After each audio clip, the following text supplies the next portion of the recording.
I've just finished recently reading Seth Godin's book, This is Marketing. And I was talking to Tony, there was a distinction in there that I really loved. His idea that marketing begins with this question: where is the group in my community that is having a problem that I have a solution for? Like that's where it starts. Such a great distinction, isn't it? And so as opposed to going, listen, I need to market because I need more new patients.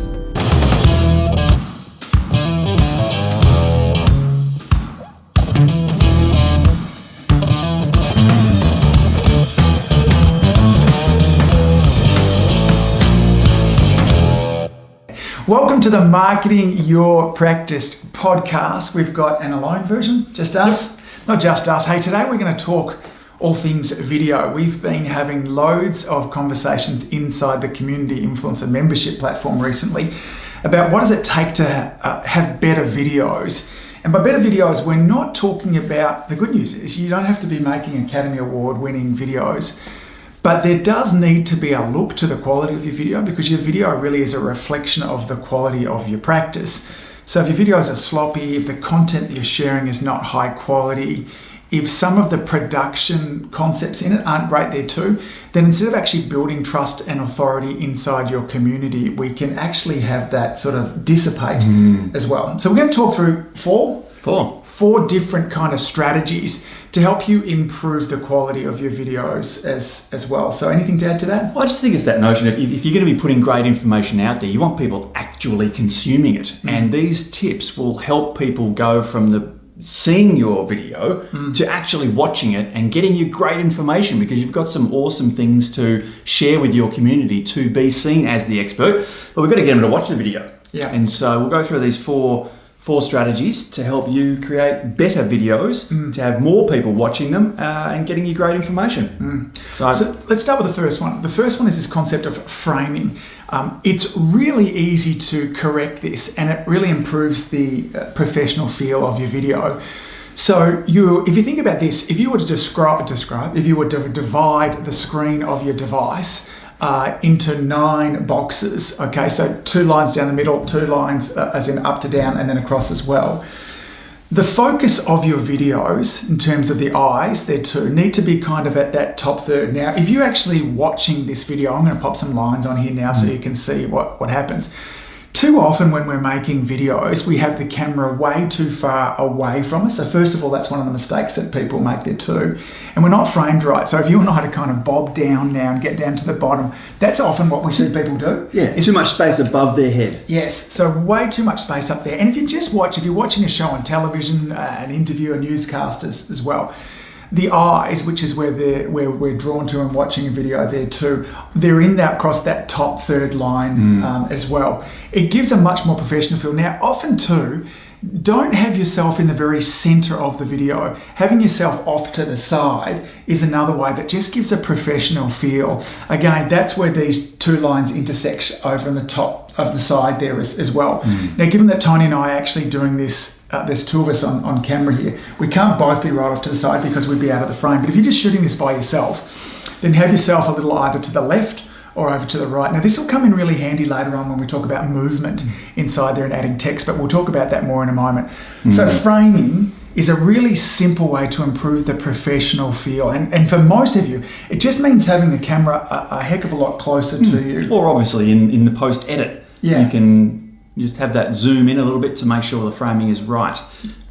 It's easier. You can always zoom in, but you can never zoom out. That's right. So framing is a simple thing for you to do. And again, if you're on, I certainly know that your iPhone, if you go into the camera settings, the camera actually lets you put grid lines on there that'll allow you to do this much more easily. So you'll see those grid lines will come up there. Make sure you have the focus being you, at the eyes at that top third line as well, and then a little bit off to the side. So I think that kind of covers it as far as framing goes. Yep, I'll get that, I think. Beautiful. Yeah.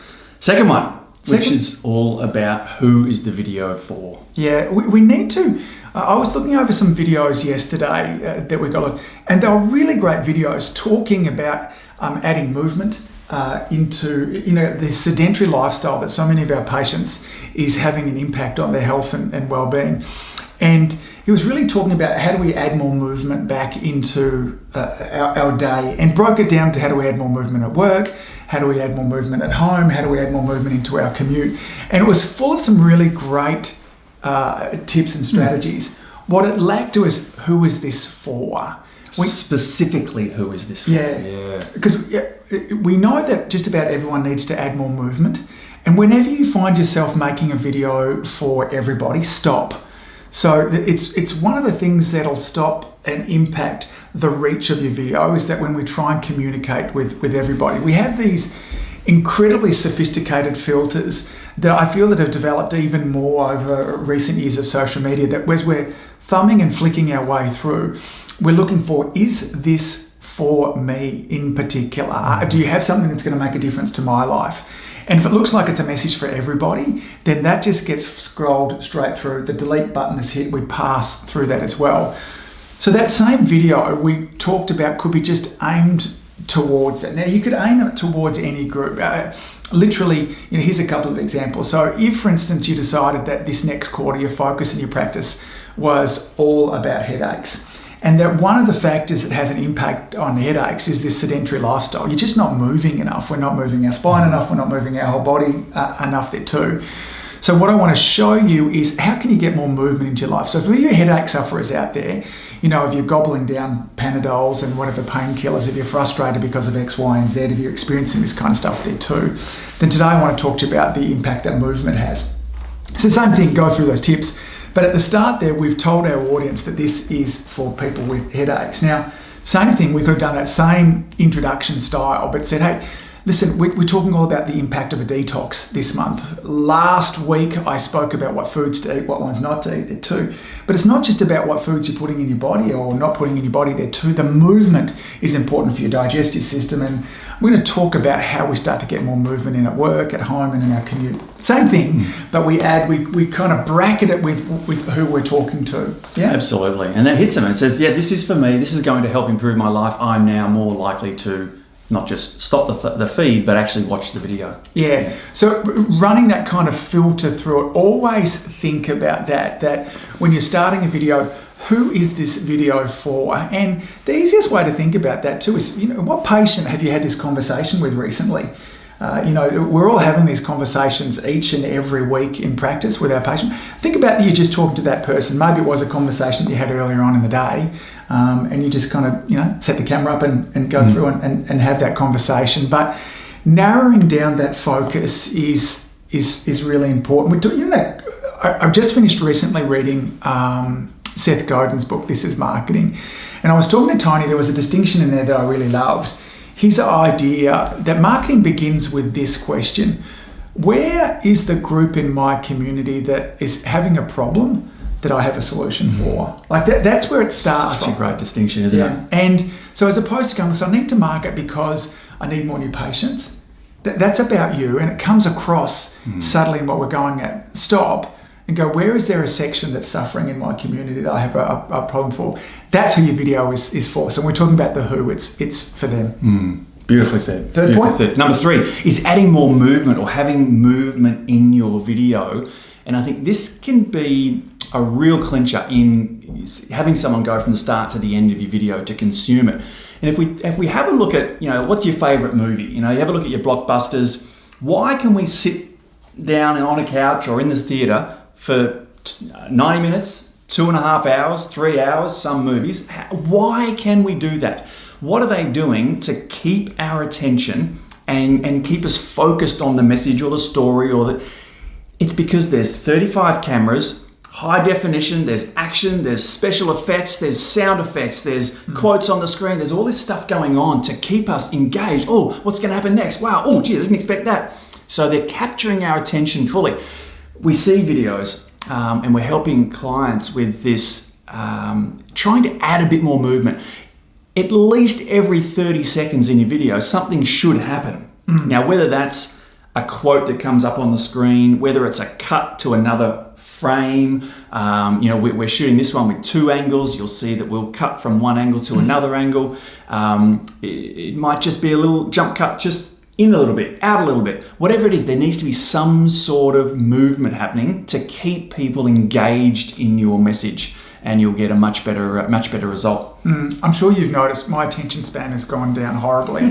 That if I'm watching something, some of the other videos that we're reviewing too, again, great content, but even getting through 3 minutes of watching this video without any kind of movement. So if you don't have a second camera, like we're looking over at the second camera now, then Tony kind of mentioned you can just change the cropping. When you crop in and out and then just change the focus with that, it's a really easy, and again, iMovie, ScreenFlow we like, any of the kind of Adobe elements. This is really easy, Camtasia. It's very simple to do, and all of these programs will allow you to add text up, which particularly if you've set yourself off to the side there. And again, if we go back to that example I talked about adding more movement in there too, and we said step 1, do this, step 2, as I'm going through this, have that text pop in through there as well. So there is, and again, sometimes the movement might be, I really liked one of the videos I got the other day to kind of review, where it was Chris actually walks into the frame to begin with. So he's really great at having different kind of movement that comes through there. You be careful with it, because we don't want to get too fancy. Sometimes we might have a little bit of walking movement. That can be good too. But movement, I think, is the key there again. So get a summary again of ways they could add. So every 30 seconds. Every 30 seconds, some sort of movement, whether it be a crop, a change of angle, a different camera, some text coming in on the screen, a sound effect even can do some things. Just keeping it interesting. Keep someone stimulated so that they consume your wonderful message. You got this. You took the time to prepare this great content, package it in a way that people are going to want to watch. And that's the overarching principle. And to get them to even watch it even easier, is to have structure to your video. Now, we have in the past talked about the 5-part video framework. So earlier podcasts, we've gone through that too. So I think that's right back early, maybe even episode 9. I actually shared this with somebody recently. So forgive me if it's not that. But a video should have a structure to it. A movie has a structure to it. There's an introduction. Okay, there's the delivery of the content, and then there's the call to action. So it's a beginning, a middle, and an end. Now, this kind of structure helps to take your audience on a journey, and you can use this structure, whether it be a live video that you're doing, you can use this structure, whether it be a blog that you're writing. The introduction is all about telling your audience what they're going to learn, who the video is for, and why they should stick around. It's short, it's maybe 60 seconds, but it's probably only 30 seconds or less, where you introduce them to why it's important they stick around. And you talked about it before, you call out your audience. Is it the person who wants to do the detox? Is it the person that wants to get rid of their headaches? These kind of things is what we're calling out in that introduction. Then we deliver in the content. Then there's the content side of things. And there's a way to deliver content. Let me go back to the introduction. One of the strongest psychological desires to keep somebody coming towards you is curiosity. Curiosity, and we see this with this kind of frustrating clickbait that you see all the time on the internet. There's a way to do it that's cool and helpful. But as simply as talking about, like we did at the start here, where we're going to go through our 4 tips for you to produce better videos, that evokes curiosity. I wonder what those 4 tips are. And then when we deliver it in step 1, step 2, step 3, step 4, it helps the person on the journey to know where they are. So the different frameworks that we often talk about different frameworks, some of the ones that we go through. The more or less framework. Yep.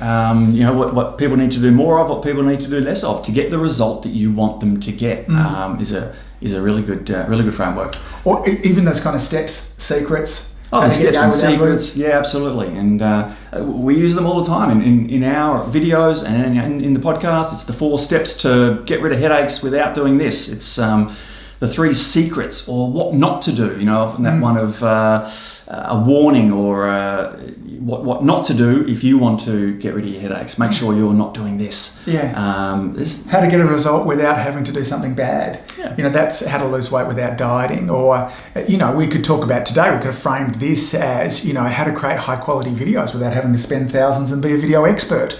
So how can you get your audience? It's a great way to frame it that creates a level of curiosity.